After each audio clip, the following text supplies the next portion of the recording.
En el siglo XX, el hombre dejó por primera vez su planeta de origen. En la mitad del siglo XIX, el autor francés Julio Verne había descrito un viaje de ficción a la Luna. Sorprendentemente, había calculado la velocidad necesaria para superar el campo de gravedad de la Tierra.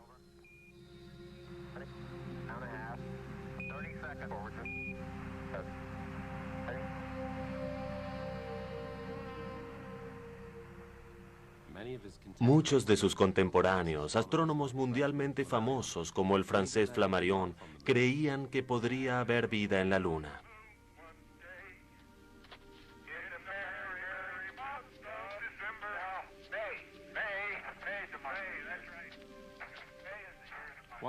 Ya que podían verse manchas negras en su superficie. ¿Había allí una multitud de insectos lunares? ¿O era el humo de las chimeneas de las fábricas de la Luna? El fenómeno OVNI.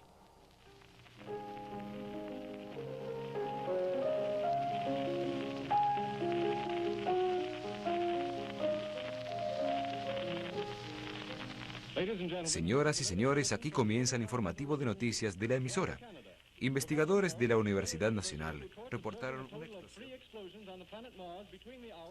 Al observar la superficie de Marte, se vieron zonas oscuras y zonas luminosas. ¿Eran océanos y continentes? Ahora un cable especial informa que en Grover Mills, Nueva Jersey, a las 8 de la noche, descendieron. En el mapa de Marte de Govan Schiaparelli había largos canales que dividían el planeta. El astrónomo Percival Lowell lo señaló como el sistema de irrigación. No hay información oficial sobre los hechos. Mientras tanto, Esos canales fueron construidos por una civilización superior.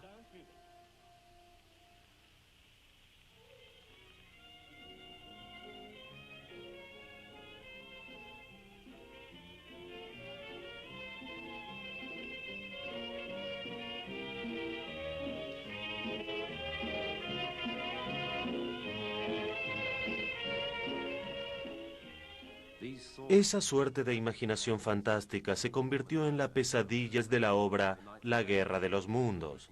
Los eventos de esa noche fueron reconstruidos en la película. Los sensibles de Marte aterrizaron en Grover's Mill y se dirigían a conquistar Nueva York. Cientos de miles de oyentes creyeron que la obra era una información verdadera de una invasión real. Muchos dejaron la ciudad en estado de pánico para esconderse en las... Es el fin del mundo. ¿Esto fue solo una invención fantástica? ¿O era un anuncio del pronto desenlace de la Segunda Guerra Mundial?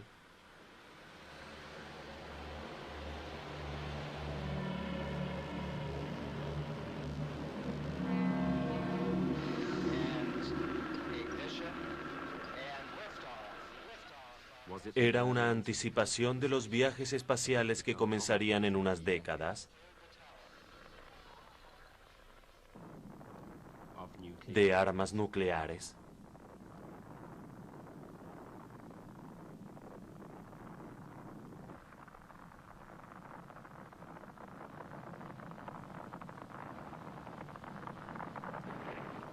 En una centuria donde lo imposible comenzaría a ser común.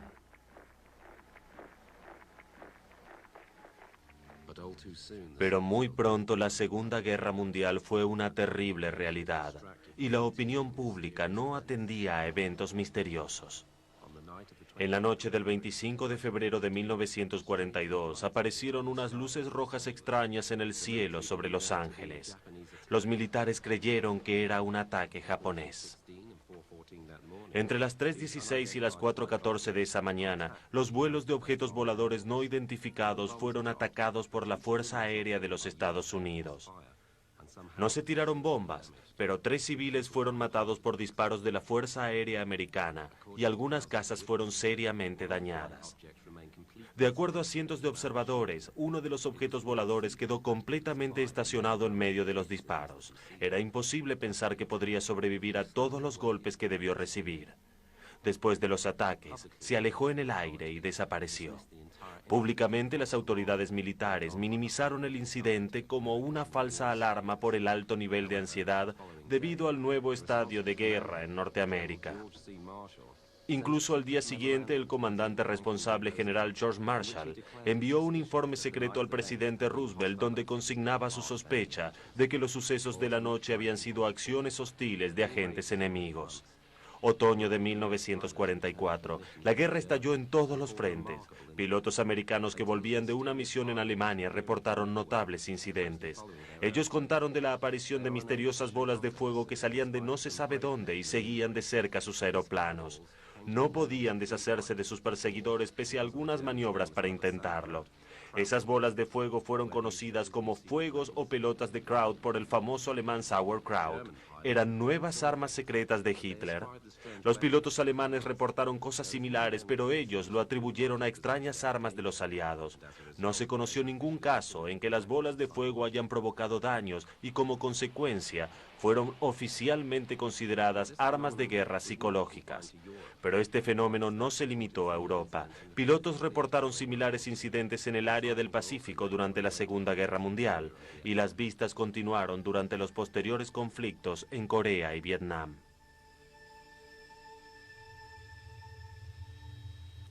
1945. La Segunda Guerra Mundial llegó a su fin, y en los campos de batalla se limpiaron los escombros. En Suiza, un país que había permanecido neutral en la guerra, los primeros reportes de objetos voladores no identificados aparecieron en 1946. Fueron llamados cohetes fantasmales. A veces atravesaban el cielo en silencio, a veces avanzaban muy despacio. El embajador americano sorprendido reportó a Washington: recientemente ha crecido mucho el número de reportes acerca de objetos. Un miembro del personal de la embajada vio uno la tarde del jueves. Los suizos sostienen que no tienen conocimiento del origen de los objetos voladores. En realidad, los suizos sostuvieron que los objetos fueron cohetes alemanes B-2 que fueron tomados por Stalin. Y si esto continúa, solicitaría la ayuda de los Estados Unidos. Se reportaron más de 200 visiones en Noruega, Suecia y Finlandia. Aparecieron más en Portugal, Marruecos, Italia, Grecia e India. Estos territorios abarcaban un área que excedía lejos la posibilidad de alcance de los cohetes rusos de ese tiempo. Y como resultado, el misterio de esos objetos quedó sin resolver. Mount Rainier fue fundada a 12.000 pies sobre el nivel del mar en Washington, el estado ubicado más al oeste de la Unión.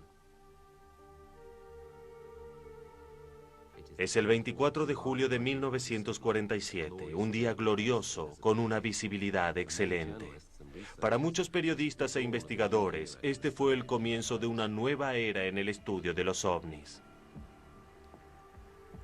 Kenneth Arnold es un hombre de negocios y un piloto experimentado que había superado 4.000 horas de vuelo.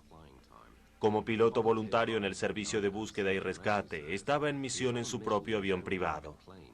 Se acercó a la montaña para buscar un aeroplano perdido.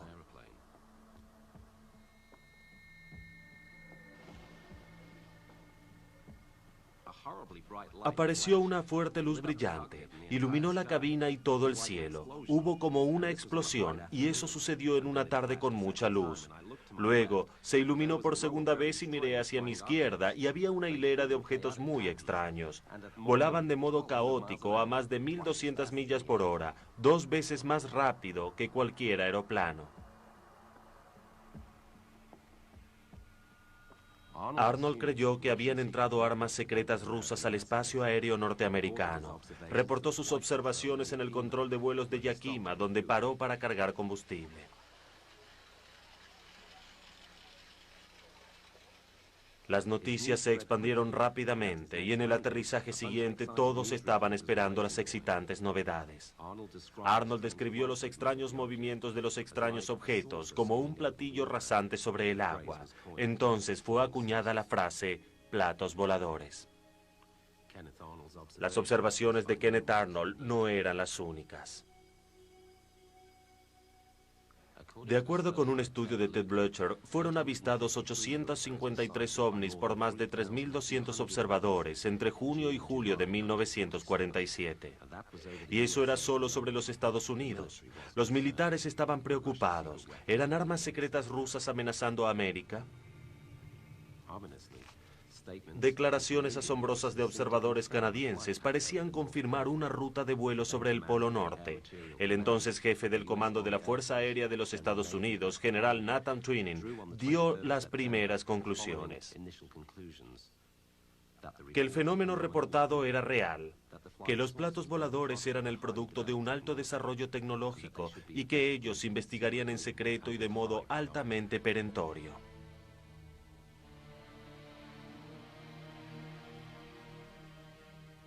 Se suponía que el FBI iba a cooperar en las investigaciones, pero se rehusó a hacerlo porque, de acuerdo a las fuentes oficiales, no estaba dispuesto a investigar tapas de inodoros voladores y viejos sombreros aéreos. Se repitieron bromas pesadas con este tipo de objetos y se hicieron fotos trucadas de ovnis que fueron instantáneamente aceptadas por la crédula opinión pública.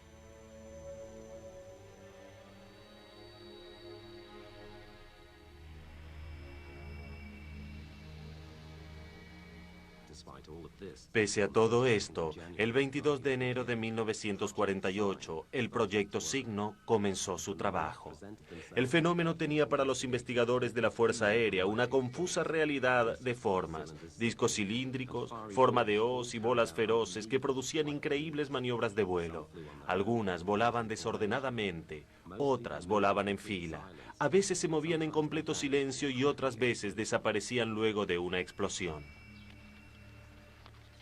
¿Eran los soviéticos los productores de esta tecnología? Esa sospecha comenzó a ser menos creíble cuando informaron a la CIA desde Moscú que Rusia también había comenzado investigaciones secretas sobre ovnis. Como resultado, la Fuerza Aérea Americana contrató un astrónomo como asesor científico. Se formaron dos grupos. Ambas escuelas tenían conocimiento que el fenómeno era real. Uno de los grupos no adelantaba explicaciones. El otro informaba a Washington que los vuelos podrían tener un origen interplanetario y eso podría poner en alerta a los militares. El informe terminaba en el escritorio del general Hoyt Vandenberg, el jefe supremo de la Fuerza Aérea. Sin evidencias finales y concluyentes, Vandenberg no deseaba actuar por miedo al pánico general.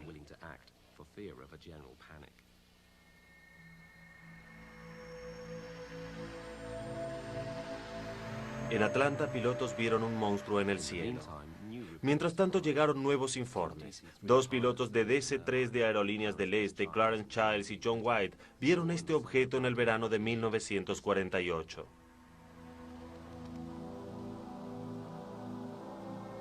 Un objeto volador similar fue observado durante una noche clara por el mundialmente famoso astrónomo Clyde Tombaugh, quien fuera el descubridor de Plutón. Tombaugh describió un objeto brillando con una fuerte luz que salía de 6 ventanas geométricas. Tombaugh estaba absolutamente sorprendido. Este era un fenómeno totalmente nuevo. Claramente no era un avión, no era un aeroplano, no eran meteoros ni luces de faros. Los observadores entrenados para mirar como pilotos o astrónomos hacen que su visión sea muy creíble. No ganan nada reportando señales extraordinarias. Por el contrario, ponen en riesgo su reputación. Otros intachables observadores son los científicos que trabajan en el desarrollo de bombas atómicas. Ellos fueron sorprendidos por bolas de fuego verdes que aparecieron al final de 1948 sobre la base ultrasecreta en Nuevo México. El astrónomo Dr. Lincoln La Paz de la Universidad de Nueva México fue consultado para aclarar si eso podría ser un raro tipo de meteoro. El 12 de diciembre de 1948, La Paz observó un objeto similar con sus propios ojos. Se convenció y concluyó que estos no son meteoros. Él pudo ver que eran cohetes que emitían luces blancas y verdes y luego se autodestruían.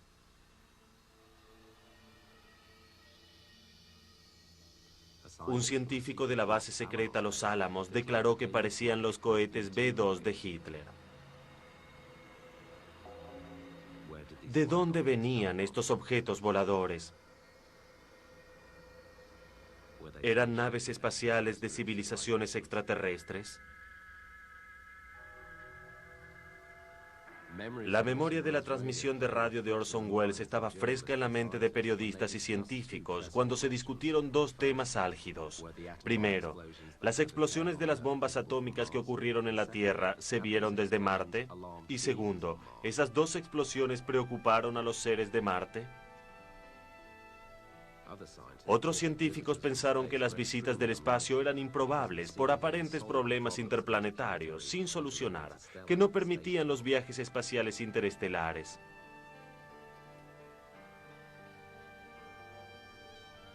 Los miembros de Signo pidieron ayuda financiera para sus investigaciones, pero los militares tenían una nueva agenda. Las autoridades cambiaron el proyecto Signo por otros proyectos. Los investigadores fueron instados a encontrar una explicación natural para darla a conocer. Oficialmente, los ovnis no podían existir. Un científico consultor de la Fuerza Aérea de los Estados Unidos, un astrónomo de la Universidad Estatal de Ohio, Alan Hynek, describió así la situación. Ahora quedaba una sola cosa, calmar el nerviosismo de la población para frenar la ansiedad. Vi cómo esto fue manejado con mucho cuidado. Cada vez que había un caso que podían explicar, hubo varios, lo metían en una enorme historia y pasaban la información a la prensa. En los casos en que había dificultades para explicar, trataron de mantener lejos a la prensa. Lo más importante fue, bien o mal, evitar cualquier ansiedad en la población. Las bromas ahora ingresaron en los reportes acerca de las visitas de ovnis. Incluso las explicaciones de la Fuerza Aérea con frecuencia sonaban muy cuestionables. Agosto de 1950, Cascadas Grandes, Montana, al pie de las montañas rocallosas. Nick Mariana, el presidente del club, y el secretario inspeccionaban el campo de deportes para los próximos torneos locales. De pronto vieron pasar dos extraños objetos y los grabaron con su cámara de 16 milímetros. Mostraron la filmación a algunos grupos de civiles interesados y alguien propuso que la filmación debía ser investigada por la Fuerza Aérea. El informe oficial enviado a la prensa decía que esos objetos fueron aviones de combate brillando por la luz del sol. De acuerdo a declaraciones realizadas por la Marina después de la investigación, faltaban los primeros segundos de la filmación donde los misteriosos objetos podían verse más claramente. Esta película fue varias veces analizada en los años siguientes, incluyendo las investigaciones de la Universidad de Colorado, donde entre 1966 y 1968 se realizaron serios estudios sobre ovnis con la ayuda de poderosas computadoras. La universidad concluyó que la película mostraba dos objetos en forma de discos con una superficie metálica muy refractante a 2 millas de distancia de la cámara. El oficial de la Marina de los Estados Unidos, Delbert Newhouse, grabó esta filmación el 1 de julio de 1952.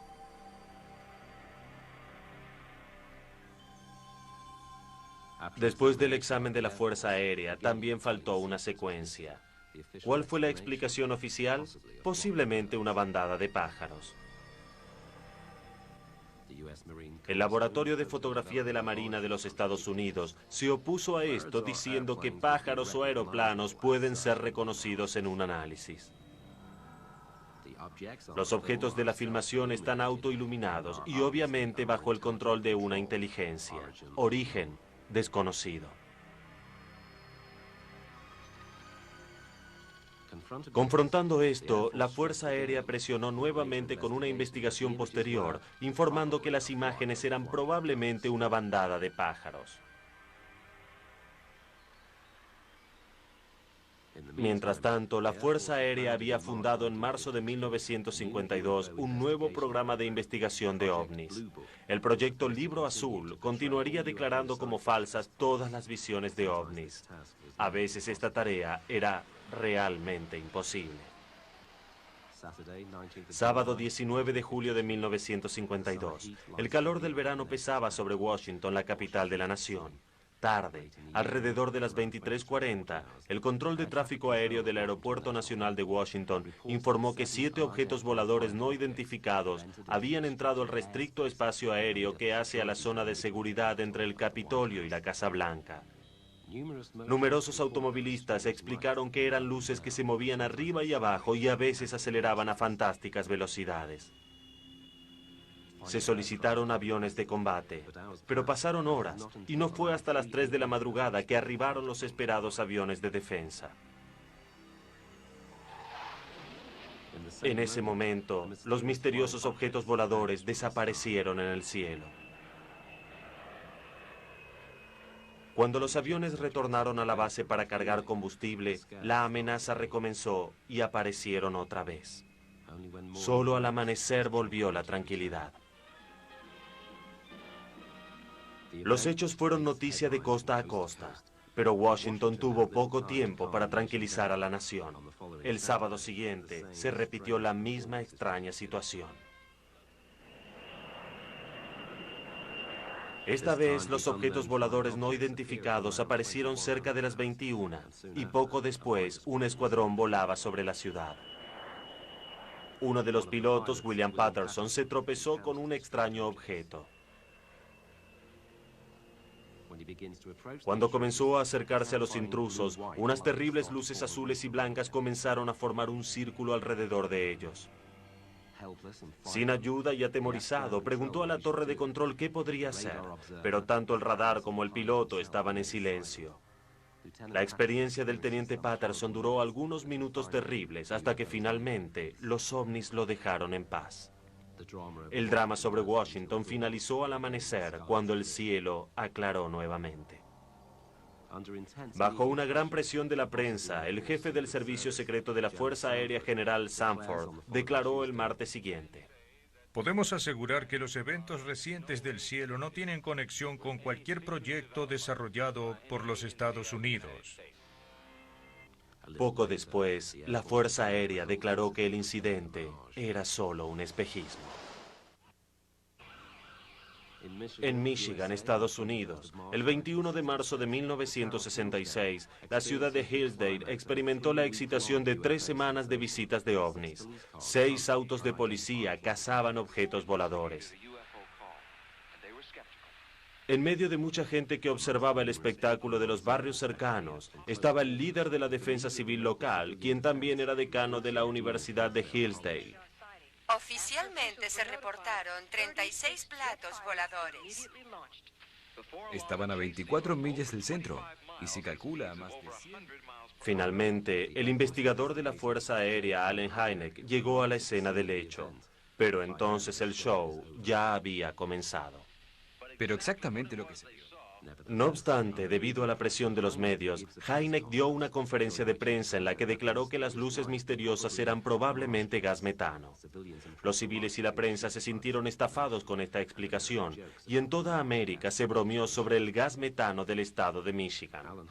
La explicación de Allen Hynek tuvo consecuencias. En el Congreso de los Estados Unidos, el líder de la oposición y más tarde presidente Gerald Ford pidió una declaración oficial del tema ovni. Ford decía: no estoy de acuerdo con que ese tema pudiera ser tan fácilmente explicado. Los ciudadanos de América tienen derecho a una explicación más completa que la que fue dada por la Fuerza Aérea. La Fuerza Aérea bajo presión comisionó a la Universidad de Colorado para investigar el fenómeno ovni. El profesor de física Edward Condon estuvo a cargo del proyecto. Cuando comenzó su trabajo en octubre de 1966, explicó al New York Times que sus estudios se dirigían a demostrar que los ovnis eran alucinaciones.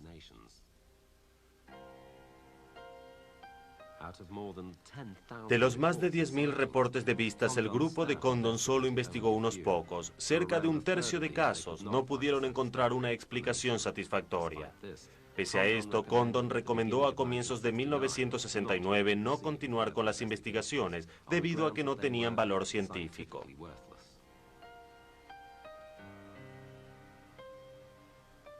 Pese a las contradicciones del informe Condon, los militares lo usaron como excusa para dar por terminado el proyecto Libro Azul en diciembre de 1969.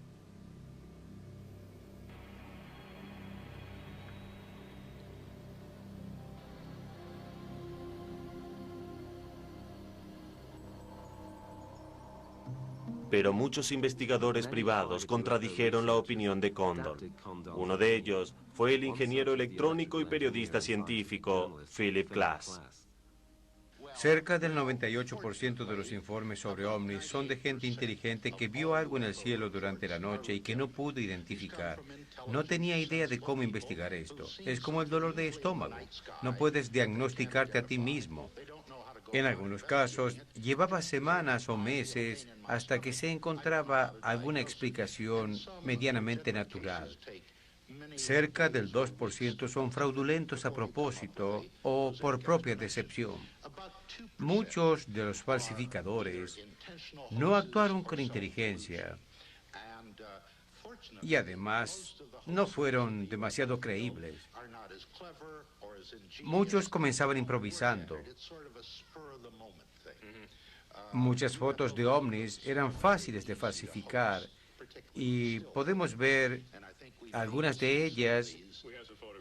Ahora podemos ver algunas en pantalla. ¿Qué es esto? Aquí hay una foto tomada en 1950 por el granjero Paul Trent y su esposa, supuestamente de una nave espacial gigante que ellos fotografiaron a la noche. El brillo en la pared muestra que fue en la mañana y no por la noche. Por lo tanto, se trata de un fraude. No se puede creer en esta foto. La Comisión Condon de la Universidad de Colorado investigó ambas fotos y llegó a conclusiones totalmente diferentes. Es un extraordinario objeto volador, a una distancia de la cámara de 1.3 kilómetros, y su diámetro es mayor a 30 metros.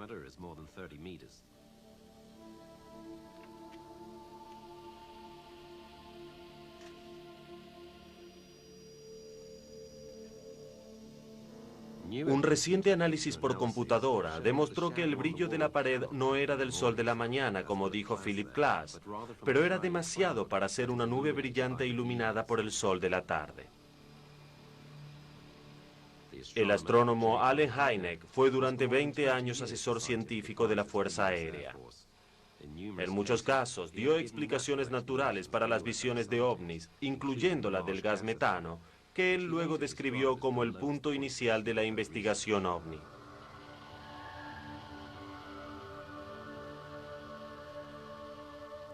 Ahora que la Fuerza Aérea declaró que las investigaciones de ovnis terminaron, criticaron los métodos de sus ex empleados. En 1973, fundó el Centro de Estudios de OVNIs, una organización donde científicos y académicos de diferentes disciplinas trataron de entender el fenómeno ovni. En el Centro de Estudios de OVNIs tenemos una base de datos con más de 75.000 informes de más de 133 países. Mucho, por cierto. Pero lo que finalmente terminó por convencerme que esto no es un tipo de locura fue la calidad de los testimonios. Muchos de los informes provienen de personas responsables, con altas posiciones y con buena reputación. Personas con formación técnica, como es el caso de los inspectores de tráfico aéreo y pilotos civiles y militares.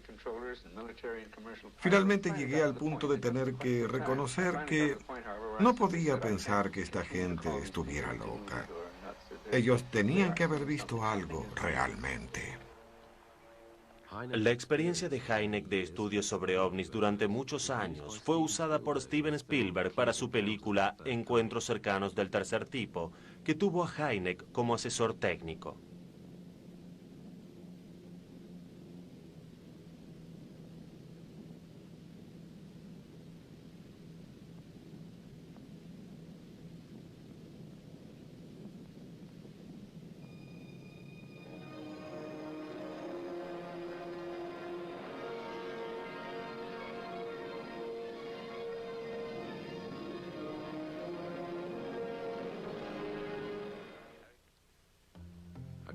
De acuerdo con Hynek, el preeminente investigador, las vistas de los ovnis desde larga distancia son de poco significado.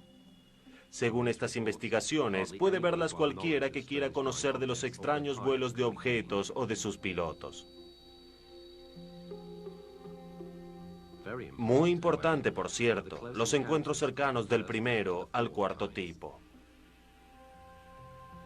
Un encuentro cercano del primer tipo es una observación a no más de 150 metros. Al anochecer del 11 de noviembre de 1987, el gerente de una empresa constructora, Ed Walters, fotografió esta serie de 5 fotos de un objeto no identificado. El diámetro era de 4.2 metros a una distancia de la cámara de 40 metros. Este fue un encuentro cercano del primer tipo. Este fue el primero de una ola de nuevas vistas que asombraron a 60.000 habitantes del Golfo Breeze en la costa de Florida. Esta ola comenzó en noviembre de 1987 y terminó a comienzos del verano el año siguiente. Luego de algunos artículos aparecidos en la prensa local, llegó el primer investigador de ovnis. Hicieron pruebas en las fotos de Ed Walters. ¿Era Ed Walters un falsificador de fotos? Nunca se habían visto tantos detalles en las fotos de ovnis, pero por otra parte, había ahora 2 fotos más diferentes de visiones de ovnis. Los investigadores constataron una oleada de visiones. En ese periodo de tiempo, más de 100 personas del Golfo Breeze y sus alrededores aseguraron que habían visto objetos voladores no identificados. Uno de ellos es el vicesheriff Mike DeKay, que junto a un guardacosta observaron un ovni. Cuando llegué allí, tuve una visión clara. Mi compañero estaba viendo lo mismo que yo, y no podíamos creer lo que estábamos viendo. Ed Walters tomó una foto tras otra, y al final de la ola de ovnis tenía como 40 fotos. Además, había tantas que era imposible que las hubieran manipulado o armado con modelos. Entre los periodistas de diarios locales, la credibilidad de Ed Walters estaba bajo duda. Incluso los investigadores escépticos de los ovnis querían evidencias fuertes.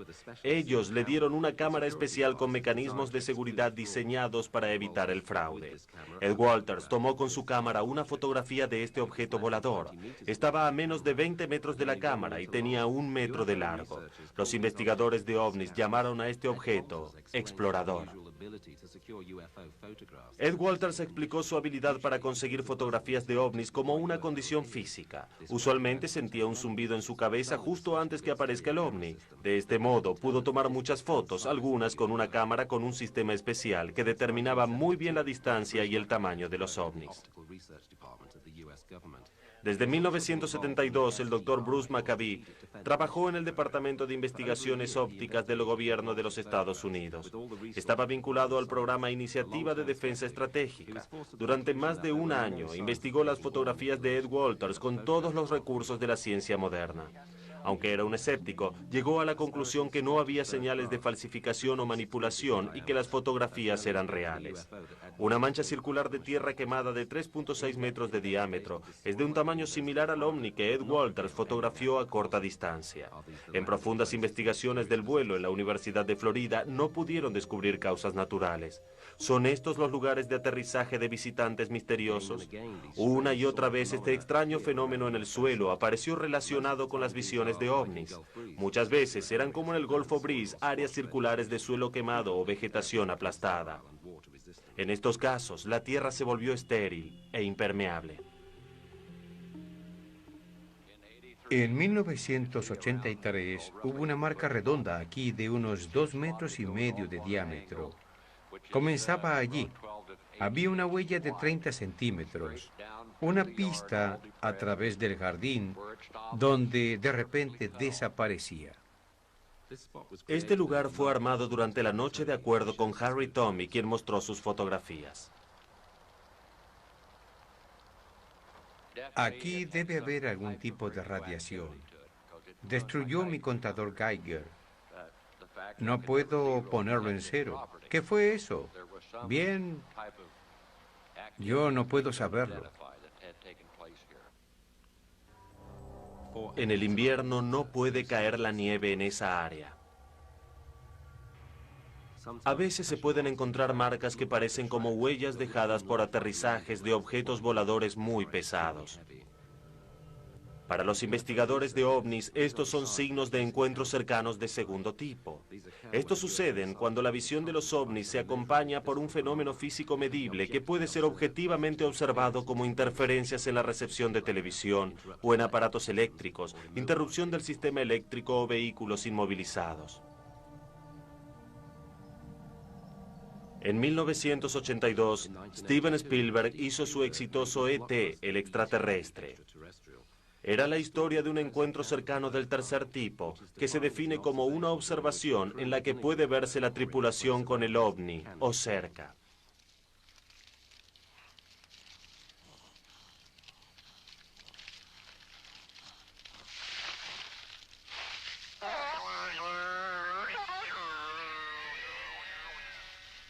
Luego del temor del primer encuentro, el E.T. se convirtió en un juguete de niños.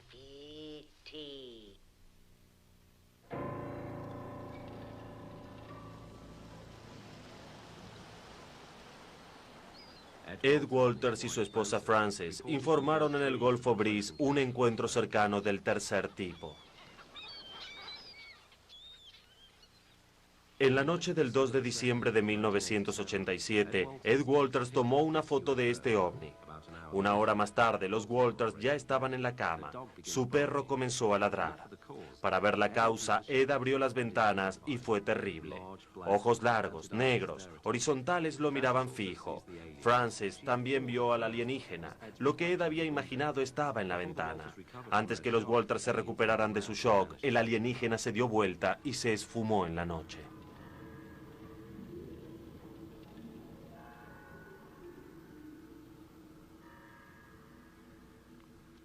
Desde diferentes países se recibieron informes similares de encuentros cercanos del tercer tipo.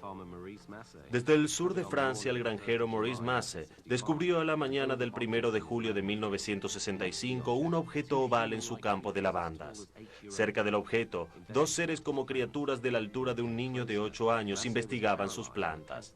Cuando ellos se acercaron, Masse quedó paralizado. Luego de esto, ambos alienígenas entraron a su nave y volaron ruidosamente. En el lugar de aterrizaje no crecieron las plantas cuando más tarde se sembró el suelo.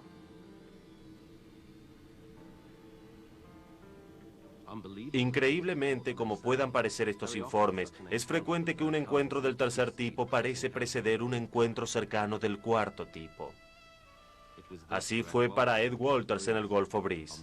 El 1 de mayo de 1988 tomó una foto de este ovni en la plaza con su cámara especial. De pronto el objeto volador apareció sobre ellos. Una hora más tarde, Ed se despertó a metros de su cámara. No tiene memoria del tiempo que transcurrió.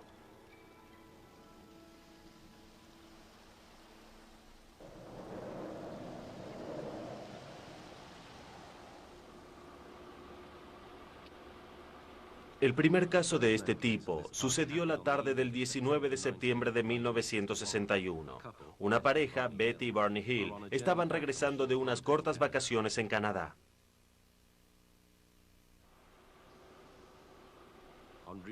En la Ruta 3, cerca de Boston, observaron un objeto muy luminoso de rara forma. Los Hills no pudieron recordar 2 horas de su día. Un año después, Barney Hill consultó a un psiquiatra por ataques de pánico y pesadillas. El terapeuta trató de revivir la memoria perdida de Hill. Bajo hipnosis, Barney Hill revivió su secuestro en un ovni. Déjenme ir. Denme mi ropa, déjenme ir. Muy bien. Déjenme ir, oh Dios, no. Muy bien, ya cálmese. Déjenme ir. Cálmese, por favor. Déjenme ir. Ya está todo bien. Déjenme ir. En su obra Los Intrusos, la compañía de televisión CBS incluyó una escena con un encuentro cercano del cuarto tipo. Lo que parecía a simple vista una obra de ciencia ficción es en realidad una descripción de raras experiencias de personas secuestradas por alienígenas. En todos los casos habían coincidencias. Usualmente las víctimas fueron primero abducidas cuando son niños. Muy frecuentemente sucede con varios miembros de una familia. Las descripciones son en la mayoría de exámenes médicos y procedimientos quirúrgicos que les dejan cicatrices visibles.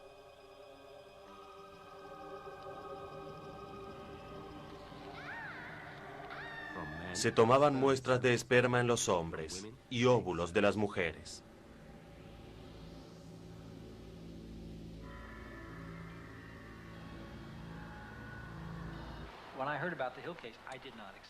Estimulado por la visión de un ovni, Bud Hopkins, el renombrado pintor y escultor neoyorquino, investigó muchos secuestros desde 1974.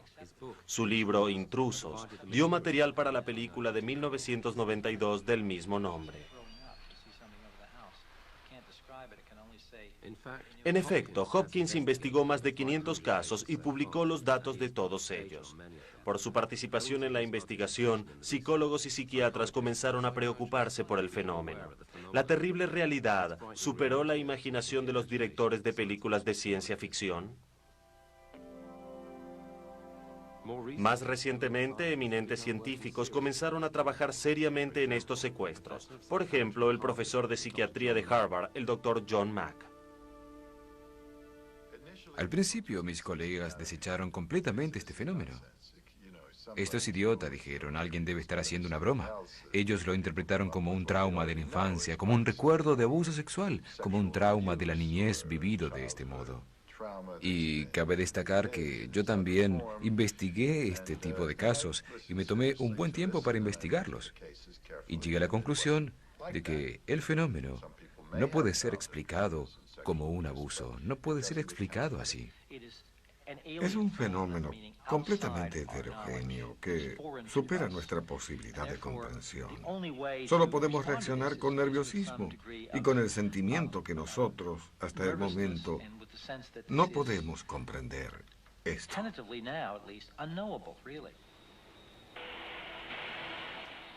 Mientras tanto, el fenómeno ovni se extendió por el mundo con gran rapidez. Más tarde, los eventos como el de la costa este de Alemania con Grave Squad el 24 de agosto de 1990 no dejaron dudas de la realidad de estas apariciones misteriosas. Pero estas investigaciones científicas eran solo el comienzo. Una cosa parecía estar clara: los resultados podrían cambiar nuestra percepción del mundo. Hay solo una historia más para contar que se relaciona con el comienzo de la nueva era en las observaciones de los ovnis desde 1947 hasta hoy. Comenzamos con Jimmy Carter, el presidente número 39 de los Estados Unidos. En 1976, durante su campaña electoral, declaró a la prensa: "No me reiré nunca más de la gente que sostiene haber visto ovnis, porque yo vi uno". En sus declaraciones, el presidente Carter describió un objeto luminoso que se acercó a él hasta que se puso tan grande como una luna llena. Carter es un físico nuclear y no hay duda de sus observaciones. A la luz de su experiencia, él prometió al electorado que podría asegurar que durante su presidencia todos los archivos de los ovnis serían abiertos al conocimiento público. Y así fue. Bajo su gobierno en 1979 se aprobó el Acta de Libre Información, por la que debían abrirse a los ciudadanos los documentos del Gobierno de Archivos Secretos de los Estados Unidos, proveyendo de la información que no dañara a la seguridad nacional. Hasta hoy, más de 1.400 documentos secretos llegaron a dominio público. Fueron censurados párrafos enteros por razones de seguridad. Esto muestra que el material disponible para el público es solo la punta del iceberg.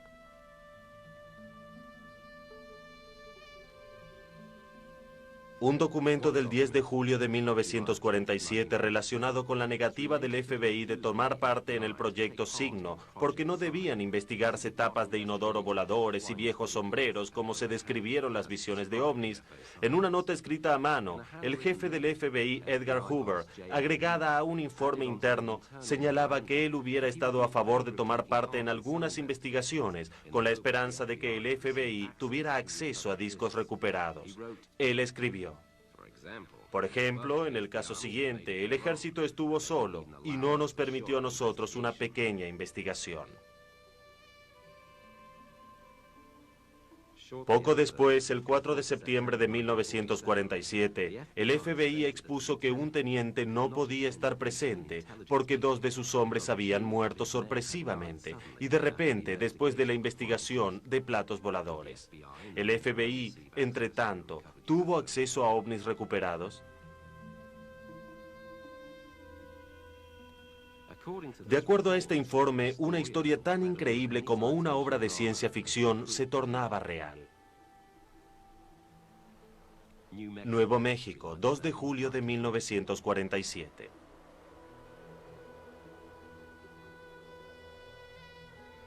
Una semana después, Kenneth Arnold, el famoso observador de ovnis, en un área remota a 75 millas al noroeste de Roswell, vio caer un extraño objeto. El granjero William Brazel descubrió los restos a la mañana siguiente. Brazel estaba indeciso con respecto a qué hacer. No tenía teléfono y pocos días antes noticias de lo que se encontró se esparcieron desde la base de la Fuerza Aérea en Roswell. En ese momento, el único escuadrón nuclear en funciones en el mundo tenía sitio en Roswell. El mayor Jesse Marcel, un físico y el primer investigador militar en la escena de la caída, recuerda. Las partes estaban iluminadas, parecían de madera balsa. Traté de encender una de ellas, pero no pude. Después del rescate, el coronel William Blanchard, el comandante de la base aérea, llamó a su oficial de prensa Walter Hood, y Hood recuerda. Por teléfono, el comandante me dijo que había algo que en su opinión era un plato volador. Él dijo que era un ovni. Al mismo tiempo que el mayor Marcel se dirigía hacia los cuarteles de la Fuerza Aérea en Fort Worth con las partes que cayeron, el comando general allí en Fort Worth, Roger Ramey, negaba a la prensa la situación de la base Roswell, diciendo que ellos no tenían órdenes y que se estaban apurando con las conclusiones.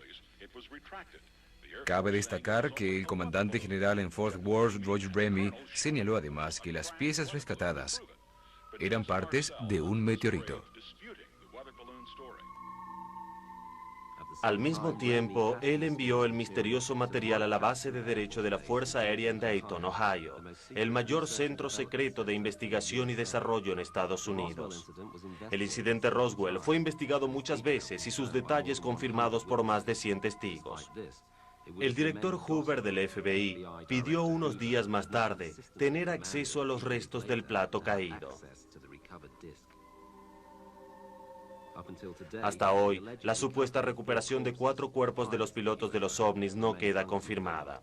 Los documentos secretos abiertos en estos días no son claros, no son evidencia clara.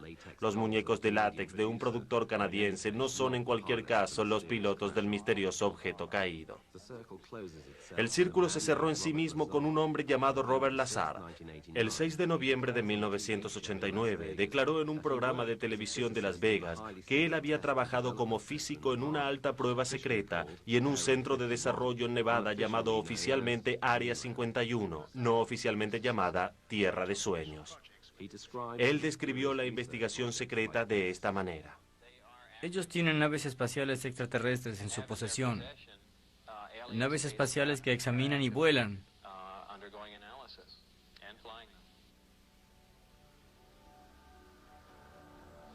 Esos objetos crean el propio campo gravitacional, así como la Tierra atrae la materia, entonces ellos generan el campo. Pero, como están desfasados, los campos se neutralizan entre sí. Todo parece mágico. Está muy lejos de nuestras posibilidades tradicionales de física. ¿Por qué Lazar hizo públicas estas declaraciones? De acuerdo con su rango, la calificación para trabajar en el Área 51 es antes que nada claramente de alto secreto, especialmente para los involucrados en esos proyectos pioneros. Se necesitaban los mejores cerebros del mundo científico. El inventor de los famosos aviones Lear, John Lear, recibió en secreto datos de vuelos de prueba de Bob Lazar, quien quería atraer la atención hacia los eventos en el Área 51. Lear hizo arreglos para filmar un vuelo. Pero Lazar fue descubierto. Amenazado por el FBI con amenazas de muerte, decidió hacer público lo que sabía. La historia de Bob Lazar dio que pensar a muchos distinguidos científicos. Para sus avances, los conceptos teóricos de máquinas de vuelo futuristas estaban en perfecto acuerdo con la descripción del azar de los sistemas a propulsión que ya existían en los ovnis del Área 51.